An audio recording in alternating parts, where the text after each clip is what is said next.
अच्छा देखिए, ये 14 अगस्त को आज मैंने इनको ऐसे पढ़ा है जो एएसआई के बच्चे तैयारी कर रहे हैं, कोई रिस्क नहीं लेना चाहता। यहाँ पे देखिए इनके असेसमेंट भी की है, कुछ कैंडिडेट ने खुद भी लिखा है, इनका नाम लिखा है मैंने, उसमें कौन सी गलतियाँ कर रहे हैं वो भी बता रहा हूँ। ऑनलाइन असेसमेंट हो रही है personally.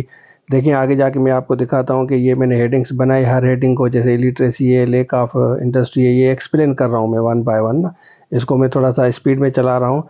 Lack of technical skill से जितनी भी हेडिंग्स मैंने लिखी है ना, इकोनॉमिक इंस्टेबिलिटी है, इसको मैंने पर्सनली बिल्कुल एक्सप्लेन किया है एक एक चीज़ को। तो आप बिल्कुल सीरियस हो जाएं, जूम लाइव क्लासेस लें, आपकी असेसमेंट भी होगी, रिकॉर्डिंग भी मिलेगी, और इंशाल्लाह आपकी टेस्ट ज़रूर पास होगी, ये आप देख लें, ठीक है ना। कंक्लूजन भी इनको लिख के मैंने दिखाया है।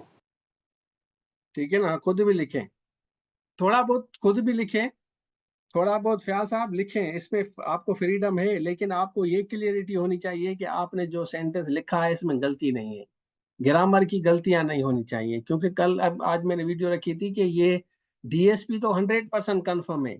मेरे 3-4 एसपी थे जो एएसआई से एसपी बने थे, क्योंकि मैं पुलिस में 11 साल नौकरी कर चुका हूं। मैं इस्लामाबाद पुलिस में 3 साल की है, सिंध पुलिस में की है, मैंने नेवी में नौकरियां की हैं, तो नौकरियां मैंने खुद की है ना। तो मैं आपके सामने एग्जाम्पल देता हूँ। आप एएसआई की मैंने टेस्टें पास की हैं, 18 ग्रेड में आजकल मैं हूँ, तो अल्हम्दुलिल्लाह I have done my best, ठीक है ना। तो जिस हिसाब से मैंने ये लिखा है ना, आप मुझे बताएं, कोई भी टीचर अगर आपको इस तरह आके लिखता है ना, खुद हेडिंग्स बनाता है, सामने टॉपिक लिखे, इस तरह तो करें, लिखें कैसे, वो बता रहा है ऐसे लिखो, ऐसे लिखो, ऐसे लिखो, इस तरह लिखो, इस तरह लिखो। इन रियलिटी बताता हूँ आप लोगों को इस चीज पे इस तरह ट्रस्ट होना चाहिए।